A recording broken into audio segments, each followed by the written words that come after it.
अगर आपको मिले पेंशन, कहीं आपने ऐसा सुना है किसी 700 रुपए पेंशन मिले उसकी जिंदगी चल सकती है? बिल्कुल नहीं चलेगी। बिल्कुल है। कुछ बुजुर्गों ने पूरी जिंदगी नौकरी की, हाँ। ठीक है, और नौकरी के बाद उन्होंने अपना पैसा भी कटवाया, जमा कराया। हाँ जी। पैसा जमा कराने के बाद उनको 700-800 रुपए पेंशन मिलती है, सही बात है ये? ये तो गलत है। गलत है। सरकारी है या हाँ, प्राइवेट? सरकार ने ही पैसा लिया, ईपीएफओ में जमा कराया और उसके बाद उसको पेंशन मिल रही है 700 750 की। उसके साथ अत्याचार है ना? ये तो गलत है। गलत है ना? ये तो गलत है। पक्का अत्याचार है। बिल्कुल। ईपीएस 90 मिलेगा। हाँ जरूर आशीर्वाद मिलेगा। हाँ जरूर मिलेगा, आशीर्वाद मिलेगा। अच्छा, मैं एक बात और कहना चाहता हूँ कि मैं एक आपसे पूछना चाहता हूँ। घनघोर बारिश, देखिए बारिश हो रही है अभी दिल्ली के अंदर, मौसम ने करवट ले लिया है, लेकिन हम अभी भी खड़े हुए हैं पूरी शक्ति से और हम डोर टू डोर कैंपेन में लग गए हैं। डोर टू डोर का मतलब हम गली गली घर घर जा रहे हैं और बुजुर्गों से मिल रहे हैं। आज हमारे साथ 75 साल से भी ज्यादा उम्र की एक बुजुर्ग महिला है जिनके पास हम लोग आए हैं। बुजुर्ग हमारे साथ और भी बुजुर्ग हैं, तो हम लोग इनसे बात करेंगे और इनसे पूछने की कोशिश करेंगे कि भाई क्या बुजुर्गों को सम्मान मिलना चाहिए, क्या बुजुर्गों को पेंशन मिलनी चाहिए। हम इस बात पे बात करेंगे। लगातार दिल्ली में 7 साल से जो बुजुर्ग हैं उनकी पेंशन बंद है। अभी वृद्धावस्था पेंशन शुरू होनी चाहिए। हाँ, शुरू होनी चाहिए। बुजुर्गों को सम्मान मिलना चाहिए। बिल्कुल। आजकल ऐसा होता है, बुजुर्ग होते हैं तो परिवार से भी उनको काट देते हैं। बच्चे भी आजकल ऐसे हो गए, सब तो नहीं है लेकिन कुछ ऐसा हो रहा है, हिंसा भी हो रही है उनके साथ। तो बुजुर्गों की बात कोई सरकार नहीं कर रही, चाहे वो बीजेपी हो, कांग्रेस हो, आप कोई नहीं कर रही। आपको क्या लगता है बुजुर्गों की बात करेगा कोई? हम बुजुर्ग के मुद्दे पे चुनाव लड़ना चाहते हैं तो समर्थन मिलेगा बुजुर्गों का? मिलना चाहिए। मिलना चाहिए। तो भाई हम क्या सिटी दिल्ली के रहने वाले हैं, दिल्ली में रहते हैं। हाँ। सिटीजन हैं। हाँ। तो हमारे हक में भी क्या बोलते हैं, हमारे हक में भी होना चाहिए। हाँ। हमारे हक में भी क्या बोलते हैं पेंशन मिलना चाहिए हमारे को। 60 साल की उम्र हो रही है हमारी। अच्छा। और जो रुकी भी पेंशन इनको क्या बढ़ावा देना चाहिए। मैं आपसे देखिए आप हैं? हाँ। उनको भी मिलनी चाहिए, जिनको नहीं मिल रही उनको भी मिलनी चाहिए अच्छा, पेंशन। आपको पैरों में भी तकलीफ है, चला भी नहीं जाता, हॉस्पिटल में लाइन लगानी पड़ती है, तो हम ये भी कह रहे हैं कि हॉस्पिटलों में लाइन खत्म होनी चाहिए। सही कह रहे हैं? हाँ बिल्कुल खत्म होनी चाहिए लाइन। हैं? बिल्कुल सही करें। बिल्कुल सही करें। बिल्कुल सही है ये। हॉस्पिटल में क्या माहौल लगता है आपको? लाइन में लगना पड़ता है। लाइन में रखते हैं भाई, लाइन पे आओ, कोई है नहीं। कोई है नहीं। हम लोग लाइन लगाना चाहिए, अलग नहीं होती वहाँ पे। हमें एक साइड अच्छा, काउंटर भी बना देते हैं तो वहाँ पे वो काउंटर पे कोई होता नहीं है। काउंटर बंद रहते हैं, काउंटर पे कोई नहीं होता वहाँ पे। काउंटर पे काउंटर ना बनता कोई नहीं। बल्कि ये कह देते हैं कि उधर लाइन और देखिए बुजुर्ग हो, विकलांग हो, सबसे ज्यादा मदद इन्हीं को जरूरत होती है सरकार, क्योंकि ये अब सारी उम्र तो इन्होंने कमा के टैक्स दिया, बच्चों को खिलाया पिलाया, बच्चों को खिला पिला के बड़ा किया, उनको सेट किया, देश के लिए भी काम किया और आज इनकी हालत इतनी बुरी है। क्या लगता है इस मुद्दे को कोई सरकार उठा रही है? कोई नहीं उठा रही। कोई नहीं उठा रही। हाँ उठाना चाहिए, उठाना चाहिए। आंटी, अगर इस मुद्दे पे चुनाव लड़ूं तो क्या आपका मुझे समर्थन या वोट मिलेगा? हाँ जरूर आशीर्वाद मिलेगा। मिलेगा? हाँ जरूर मिलेगा, आशीर्वाद मिलेगा। अच्छा, मैं एक बात और कहना चाहता हूं कि मैं एक आपसे पूछना चाहता हूं। ईपीएस 95 एक स्कीम थी सरकार की, उसमें क्या था कि आप ना, जैसे सरकार में पेंशन मिलती है सरकारी लोगों को, उस स्कीम में भी पेंशन मिलती थी। पेंशन मिलेगी, सरकार ने ऐसा वादा किया। अब क्या किया उनने? पूरी जिंदगी अपना पैसा डाला उस फंड में, पेंशन के फंड में पैसा जमा किया।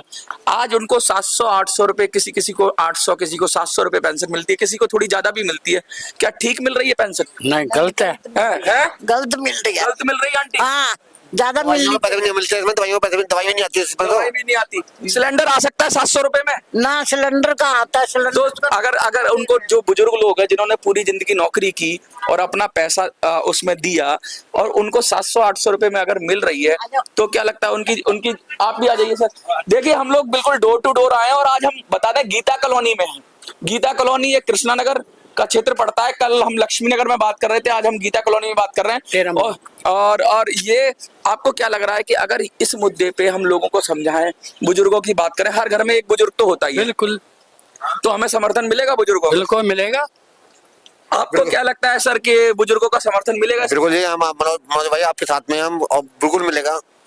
आंटी, और भी लोग देंगे। आंटी क्या क्या तकलीफ है बुजुर्गों को, क्या क्या मुश्किलें होती हैं? मुश्किलें यही, बीमारी आ जाती है, शुगर हो जाता है, ब्लड प्रेशर हो जाता है और बीमारी होती है हाँ। और उसके इलाज होता नहीं है ढंग से। हाँ। उसका इलाज नहीं होता ढंग से वो हॉस्पिटल में वो मिलती नहीं है दवाइयाँ। आजकल तो मेडिकल सुविधाएं मिलनी चाहिए बुजुर्गों को। हाँ ये मिलनी चाहिए। EPS 95 वाले जो बुजुर्ग हैं, अजय जो दवाई लेने आते हैं, दवाई नकली दवाई मिलती है, अच्छी दवाई मिलती नहीं हम लोगों को।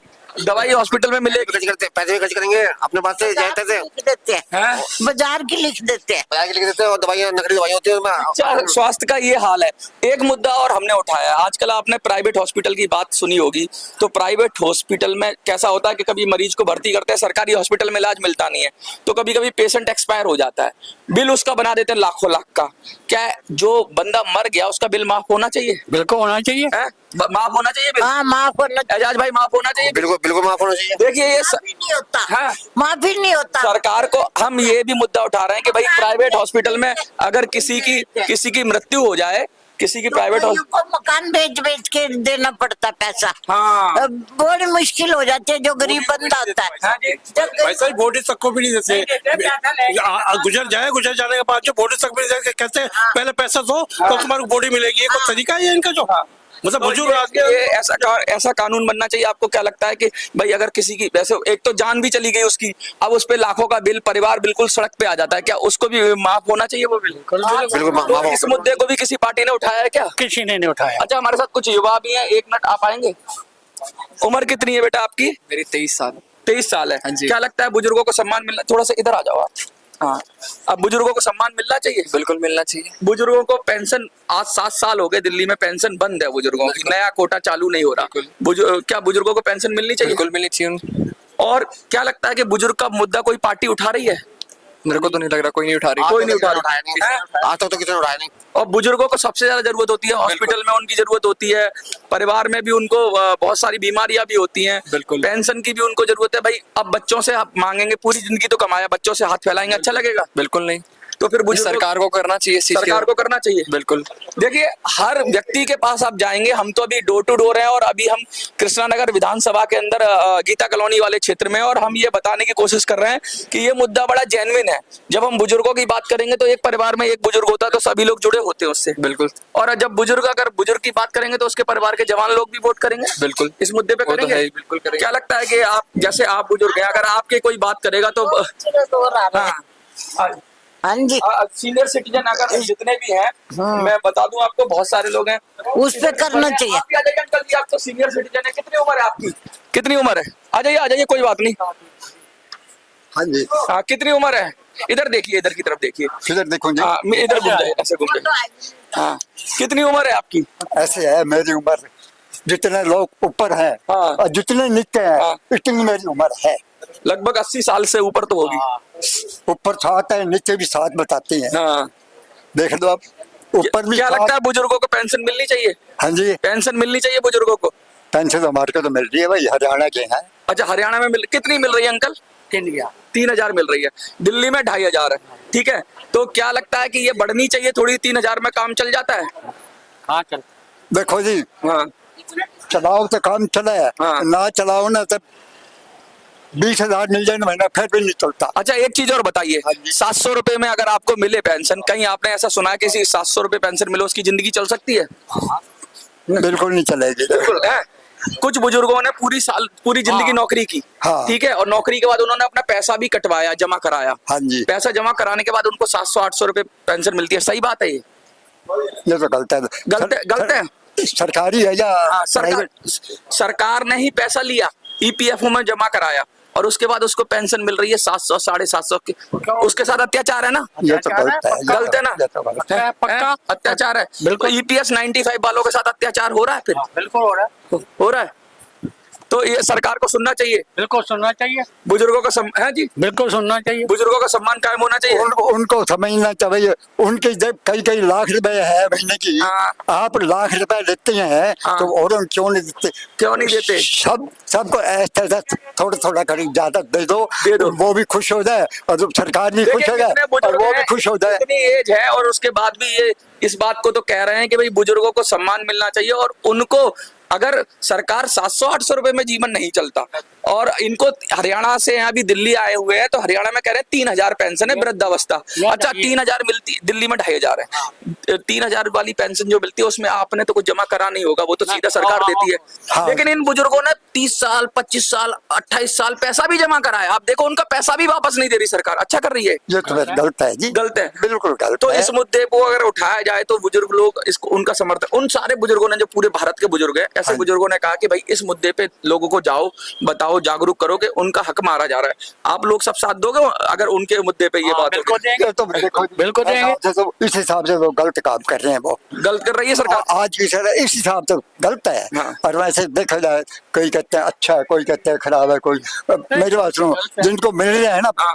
मंत्री बड़े बड़े नेता बन रहे हैं, हाँ। वो तो है खुश, हाँ कई लाख रुपए मिल रहे हैं उनको। हाँ। और देखो जी हाँ, आंटी क्या कर रही है जो आप? गरीब बंदा है उसको मुश्किल है, उसको नहीं, बहुत मुश्किल है, वो गुजारा नहीं अगर होता। अगर किसी कोई पेंशन पे ही गुजारा हो तो क्या पेंशन पे जीवन चल जाएगा? नहीं चलेगा, 700 रुपए में चल नहीं जाएगा? चल सकता जी।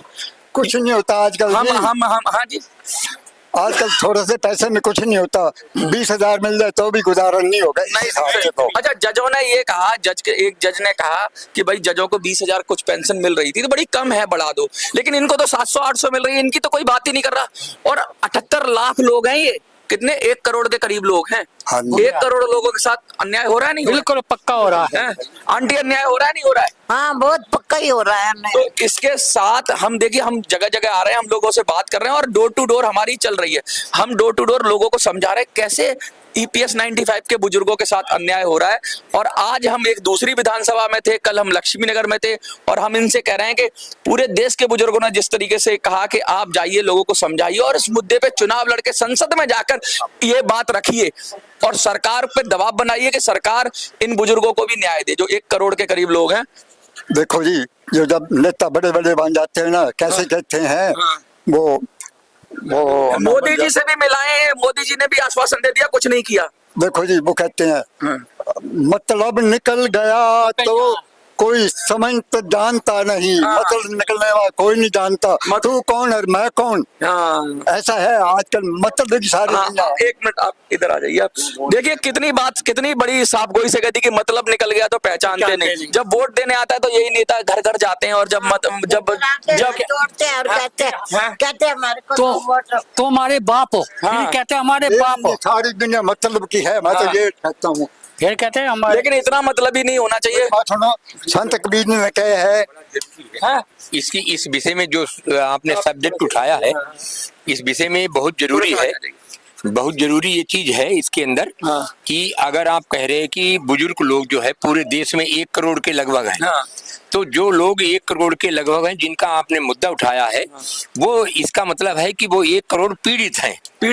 तो कहने 7 करोड़ लोग पैसा फंड में जमा भी कर रहे हैं, तो 8 करोड़ हो गए टोटल लगभग। कहने का तात्पर्य, मेरा जो कहने का तात्पर्य है कि अगर न्यायालय में क्रिमिनल केस के लिए क्रिमिनल जज और क्रिमिनल न्यायालय है और सिविल केसों के लिए सिविल जज और सिविल न्यायालय है और फैमिली कोर्ट के लिए फैमिली न्यायालय है, तो फिर ये 1 करोड़ के जो बुजुर्ग हैं इनके लिए बुजुर्गों का न्यायालय कहाँ है? न्यायालय कहाँ है? कितनी बड़ी बात कही कि बुजुर्गों को ना न्यायालय है ना बुजुर्गों का कोई सम्मान है। कैसे मिलेगा ये बिना न्यायालय के? बिना न्यायालय का न्याय इनको कौन कैसे मिलेगा? कोई मुझे संसद बता दे, आप जैसे बता दे। जैसे आयोग बने हुए हैं अलग अलग आयोग, ऐसे वृद्ध आयोग भी बनना चाहिए क्या? कोई आयोग नहीं, बुजुर्गों का आयोग क्यों नहीं बना हुआ? कानून क्यों नहीं? आयोग में तो कानून क्यों नहीं बना हुआ? आयोग नहीं, न्यायालय फास्ट ट्रैक कर तो आदमी अपना हक ले सके, संसद से भी ले सके और ये जो क्या नाम कानून है उससे भी ले सके और समाज से भी ले सके। देखिए बुजुर्ग बहुत परेशान है और हम तंग हैं। एक तो अपने शरीर से ही तंग है, दूसरा आप उनको समाज से भी तंग कर रहे हो, फिर उनको पैसे से भी तंग कर रहे हो, तो ये अच्छी बात नहीं है। और दूसरी बात, उन्होंने अपना कंट्रीब्यूशन दिया है, उन्होंने पैसा भी जमा किया है और बुजुर्गों की पेंशन बढ़नी चाहिए, ये सब लोग कह रहे हैं। चाहे वो जवान हो, हमारे साथ जवान खड़ा हुआ था, एक बच्चा 25 साल का, वो कह रहा था, हमारे साथ बुजुर्ग आंटी थी वो खड़ी हुई थी और सबने ये कहा कि बुजुर्गों की पेंशन भी बढ़नी चाहिए, नया कोटा दिल्ली में वो भी होना चाहिए और इसके साथ साथ प्राइवेट हॉस्पिटल में अगर किसी की मृत्यु हो जाए है तो उसका बिल माफ होना चाहिए। इसके साथ साथ ये भी मुद्दा बिल्कुल सही कहा कि EPS 95 के बुजुर्गों को जितनी कम पेंशन मिलती है उसमें जीवन नहीं चलता। वीडियोस हमारी कम क्यों आ पा रही हैं कि हम डोर टू डोर में और वीडियो शूट नहीं कर पा रहे। जहां हमें मौका मिलता है हम वीडियो शूट कर रहे हैं और आप तक पहुंचा रहे हैं। आपका ये फर्ज है कि ये वीडियो जगह जगह पहुंचा दीजिए, सबको पहुंचा दीजिए, क्योंकि हमारे पास इतना पैसा नहीं है। हम जो पैम्पलेट भी बांट रहे हैं हम कह रहे हैं भैया फोटोकॉपी करके आप ही बांट देना, अपने मोहल्ले में 50-100 फोटोकॉपी करके हमारा मुद्दा बांट देना। हमारा मुद्दा ये है, बड़ा सेंसिटिव मुद्दा है। विकलांगों की भी बात कर रहे हैं, बुजुर्गों की भी बात कर रहे हैं, ये सबसे हाशिए पे डाले हुए लोग हैं, इनको न्याय मिलना चाहिए। EPS 95 के पेंशनर्स को न्याय मिलना चाहिए और इस न्याय के लिए हम गली गली घर घर जाएंगे और लोगों को जागरूक करेंगे। और जो आप देख रहे हो, आपसे भी मैं उम्मीद करता हूं आप सहयोग लगातार करते रहेंगे और इसके साथ साथ वीडियो को फैला दो, क्योंकि सोशल मीडिया में बहुत ताकत है। अगर ये वीडियो लगातार सब जगह पहुंच गया तो हमें लगता है हमें न्याय, आपको न्याय मिलेगा, बुजुर्गों को सम्मान मिलेगा और बुजुर्गों को की आवाज भी संसद में उसी ताकत से गूंजेगी जिस ताकत से गूंजनी चाहिए। देखते रहिए